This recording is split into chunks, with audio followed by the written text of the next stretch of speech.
Once upon a time there were 4 little rabbits, and their names were Flopsy, Mopsy, Cottontail, and Peter.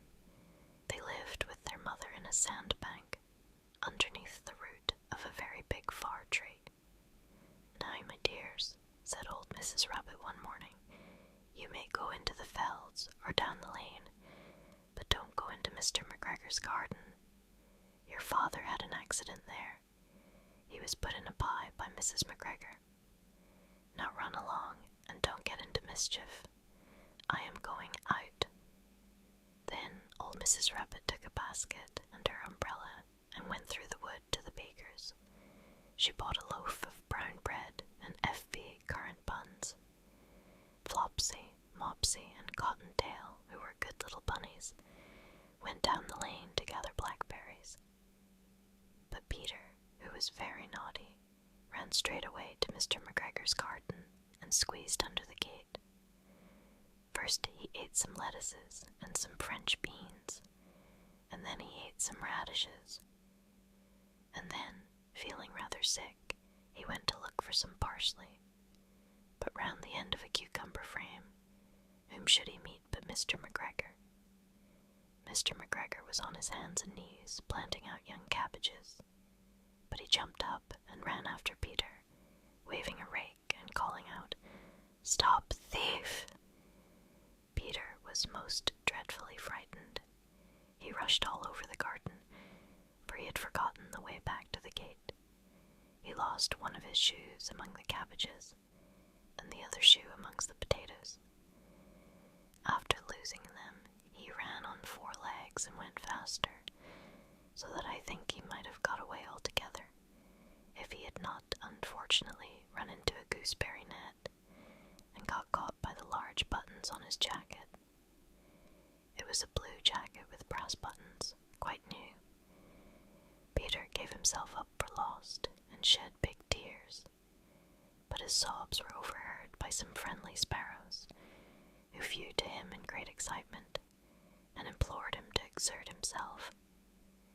Mr. McGregor came up with a sieve, which he intended to pop upon the top of Peter, but Peter wriggled out just in time, leaving his jacket behind him, and rushed into the tool shed and jumped into a can. It would have been a beautiful thing to hide in if it had not had so much water in it. Mr. McGregor was quite sure that Peter was somewhere in the tool shed, perhaps hidden underneath a flower pot. He began to turn them over carefully, looking under each. Presently Peter sneezed. Curdy-scoot. Mr. McGregor was after him in no time, and tried to put his foot upon Peter, who jumped out of a window, upsetting 3 plants. The window was too small for Mr. McGregor, and he was tired of running after Peter. He went back to his work. Peter sat down to rest. He was out of breath and trembling with fright, and he had not the least idea which way to go. Also, he was very damp with sitting in that can. After a time, he began to wander about, going lippity, lippity, not very fast, and looking all round. He found a door in a wall, but it was locked, and there was no room for a fat little rabbit to squeeze underneath. An old mouse was running in and out over the stone doorstep, carrying peas and beans to her family in the wood. Peter asked her the way to the gate, but she had such a large pea in her mouth that she could not answer. She only shook her head at him. Peter began to cry. Then he tried to fend his way straight across the garden, but he became more and more puzzled.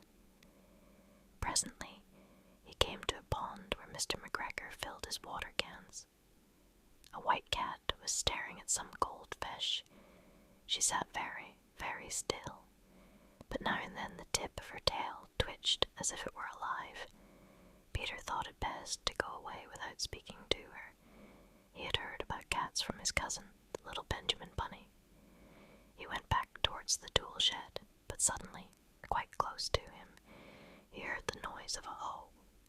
Scratch, scratched, scratch.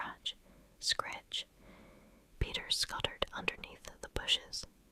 But presently, as nothing happened, he came out and climbed upon a wheelbarrow and peeped over.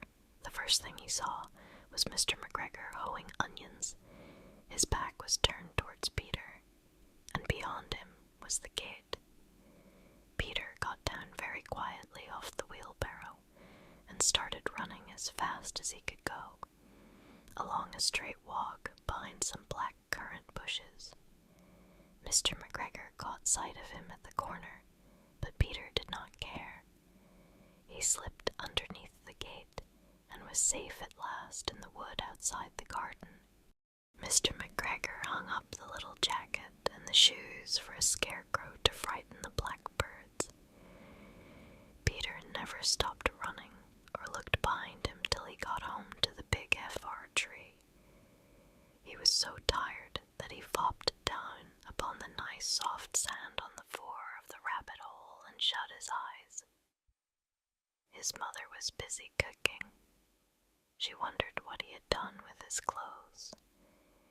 It was the second little jacket and pair of shoes that Peter had lost in a fortnight. I am sorry to say that Peter was not very well during the evening. His mother put him to bed and made some chamomile tea, and she gave a dose of it to Peter, 1 tablespoonful to be taken at bedtime. But Flopsy, Mopsy, and Cottontail had bread and milk and blackberries for supper.